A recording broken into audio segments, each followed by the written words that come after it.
Quero conversar com você hoje sobre Atos capítulo 3. Por quê? Nós estamos falando sobre o derramamento do Espírito Santo, a igreja que vive no Espírito, os dons espirituais, mas vale muito a pena a gente fortalecer um pouco mais o nosso entendimento olhando para princípios fundamentais na pregação de Pedro. Fique aí.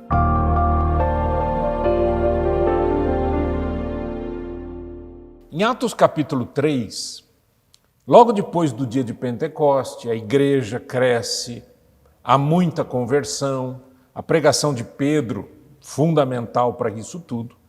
E no capítulo 3 acontece um fato interessante, acontece uma cura miraculosa, algo fantástico, de um mendigo, não é? Uma pessoa que estava ali à porta ou ali perto do templo. Então diz assim, certo dia Pedro e João estavam subindo ao templo na hora da oração, às 3 horas da tarde, estava sendo levado para a porta do templo chamada Formosa um aleijado de nascença, que ali era colocado todos os dias para pedir esmolas aos que entravam no templo. Vendo que Pedro e João iam entrar no pátio do templo, pediu-lhes esmola. Pedro e João, olharam para ele, e então Pedro disse, olhe para nós. O homem olhou para eles com atenção, esperando receber deles alguma coisa. Disse Pedro, não tenho prata nem ouro, mas o que tenho isto lhe dou, em nome de Jesus Cristo Nazareno, ande. Segurando-o pela mão direita, ajudou-o a levantar-se, e imediatamente os pés e os tornozelos do homem ficaram firmes, e de um salto pôs-se em pé, e começou a andar. Depois entrou com eles no pátio do templo, andando, saltando e louvando a Deus. Quando todo o povo viu andando e louvando a Deus, reconheceu que era ele o mesmo homem que costumava mendigar sentado à porta do templo chamada Formosa. Todos ficaram perplexos e muito admirados com o que lhe tinha acontecido. Então, algo muito legal que está acontecendo aqui no nosso estudo é o seguinte. No dia de Pentecostes, o Espírito Santo vem sobre a igreja, vem sobre aqueles homens e mulheres e os enche de poder e lhes dá dons. Esses dons espirituais, são dádivas de Deus para aqueles que conhecem a Cristo.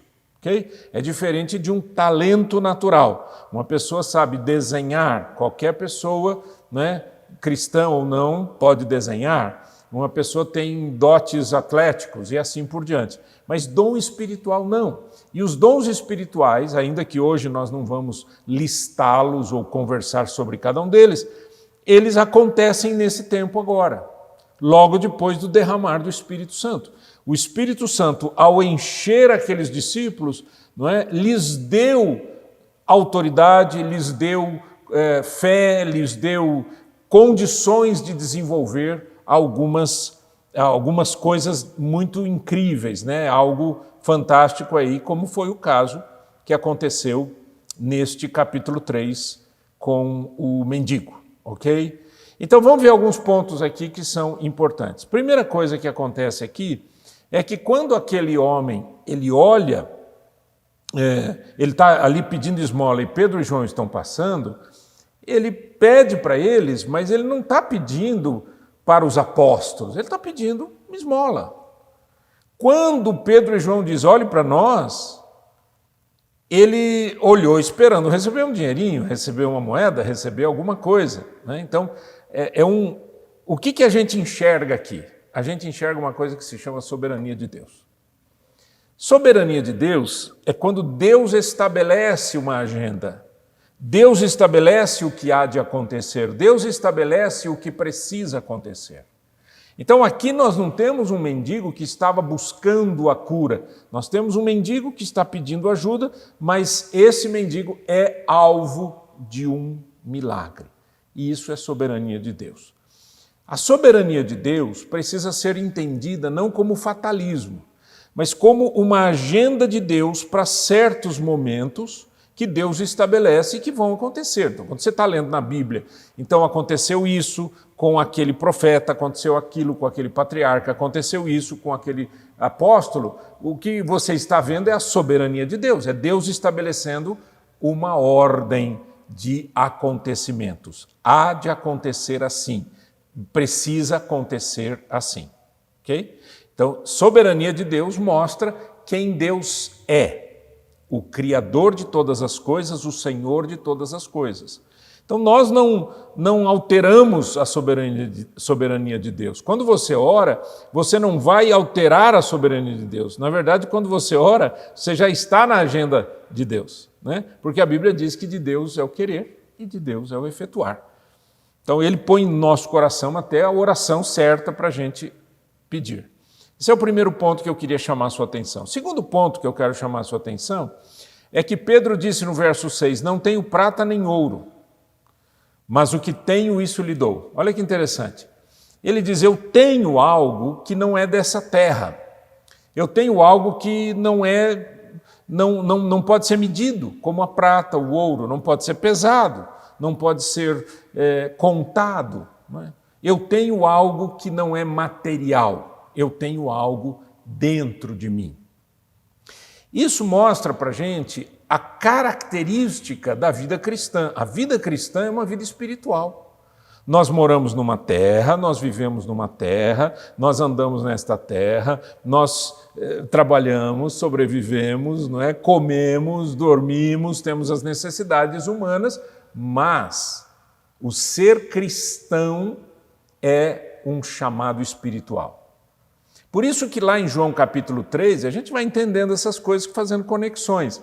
Lá em João capítulo 3, quando Nicodemos vai atrás de Jesus e diz, bom mestre, sabemos que és de Deus, porque ninguém faz as obras que tu fazes se não for de Deus, etc. Jesus diz para ele, você precisa nascer de novo. Mas como um homem pode nascer de novo, né? Entrar na barriga da sua mãe, aquela coisa toda? Jesus disse, quem nasce da carne é carne, quem nasce do Espírito é Espírito. Então, o que Jesus está ensinando para a gente? Que a vida espiritual ela não é herdada, não é uma herança humana biológica. Eu preciso ter a minha experiência com Deus, a minha intimidade com Deus, as decisões que eu tomo com Deus são individuais. Se os meus pais são cristãos, eu preciso ser uma pessoa que vá a crer, né, pelo poder de Deus, etc., mas eu preciso tomar as decisões corretas. Eu preciso ter a minha fé, não é a fé dos meus pais. Então, quando Pedro diz, eu não tenho ouro e nem prata, ele está dizendo, eu não tenho aquilo que você está esperando. E aquilo que as pessoas esperam é material. Veja bem, quando você vai a uma igreja, por exemplo, você tem tanta gente ali, né, numa comunidade, né, num lugar, tem tanta gente ali que está esperando o quê? Ouro e prata. Só que em forma de emprego, eu preciso de saúde física, eu preciso ter sabedoria para tomar uma decisão em relação a uma viagem, eu preciso... Percebe? É muito raso, é muito chão. Quantas pessoas que você conhece que chegam numa comunidade e dizem assim, eu preciso aprimorar a minha esperança em Cristo. Eu mesmo nunca ouvi ninguém falar sobre isso. Nunca ninguém chegou para mim e disse, pastor, eu estou aqui nesse culto, eu vim para aprimorar a minha fé e desenvolver os meus dons espirituais. Às vezes nem sabe o que é, ou quais são os dons espirituais. Então, o que eu quero dizer é o contraste que existe entre as coisas da terra e as coisas do céu. As coisas da terra são materiais e as coisas do céu são espirituais. Por isso que quando ele disse, em nome de Jesus Cristo, ande, é a intervenção do poder espiritual na vida material. Eu preciso dessa intervenção? Preciso. Eu preciso, tudo aquilo que eu falei, eu não falei como sendo ruim, né? Eu preciso de um emprego, eu preciso de sabedoria para tomar uma decisão, eu preciso de saúde física. Eu não estou dizendo que isso é ruim. Mas o que eu estou dizendo é que essas coisas não nascem da terra, não nascem do poder de uma pessoa. Nasce do poder de Deus, que utiliza pessoas. No caso aqui ele usou Pedro e João. Então, quando aquele homem é curado, eles dão a mão para ele se levanta, ele sai louvando a Deus, ele sai adorando a Deus, e aquilo tudo foi uma comoção na região. E aí a gente aprende uma outra coisa. O que é? Os milagres, eles abençoam a pessoa, obviamente, né? Abençoaram aquela pessoa. A cura foi para o aleijado. No entanto, o milagre tem também um objetivo final de trazer as pessoas para Deus. Não é o milagre em si. Né? Imagina uma pessoa, o texto aqui não está dizendo isso, tá? Eu estou dizendo, imagine uma pessoa que é enferma, aleijada, né? E por um milagre aquela pessoa tem os seus pés, as suas pernas curadas e ali aquela pessoa sai andando, ok? Imagina essa cena, ok? Agora, vamos imaginar também que essa pessoa não confia em Deus, não entregou a sua vida para Cristo, foi um milagre, a agenda soberana de Deus aconteceu, foi um milagre, a pessoa impactada, outras pessoas são abençoadas, porque todo mundo vê aquilo tudo e muita gente vem a Cristo, etc. Mas aquela pessoa que foi curada, imagine, na minha historinha, que aquela pessoa morra sem Cristo. Okay? De que valeu a cura? Você vai dizer, não, valeu, importante, ela andou, trabalhou, etc.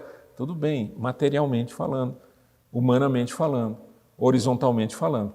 Mas e verticalmente falando? Ou seja, o relacionamento com Deus não deu certo. Então, eu tenho que pensar que o milagre no meu físico tem o objetivo de me levar a Deus.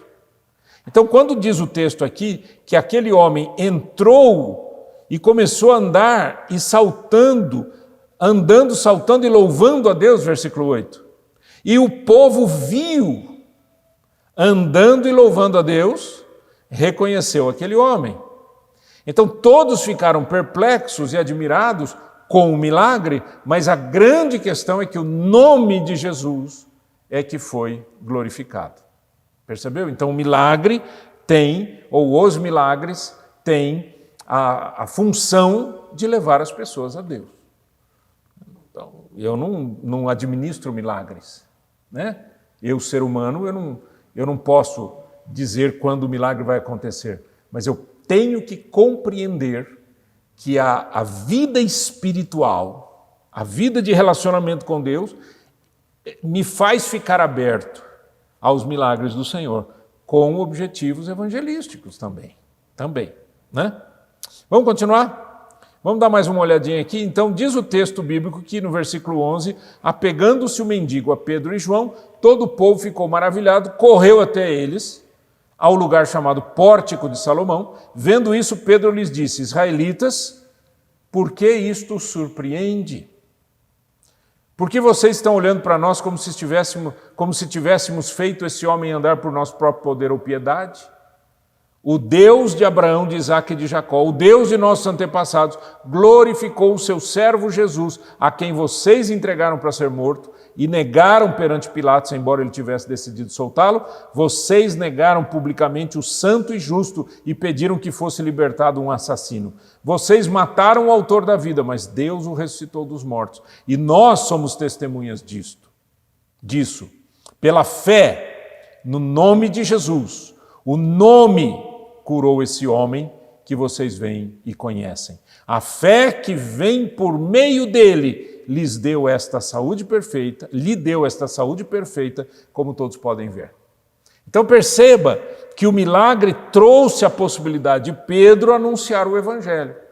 E com palavras, inclusive, bem contundentes. Vocês traíram o Senhor Jesus, vocês o mataram, né? Vocês quiseram a morte dele, vocês o trocaram por um bandido e assim por diante. Mas ele disse, sabem por que esse homem foi curado? porque nós cremos no nome de Jesus. E aí ele diz, o nome o curou. Cristo curou. Não é o nome, né, gente? Não é o título, é a pessoa que está por detrás do nome. A palavra Jesus quer dizer isso, o Deus que salva, né? O Deus que dá vida.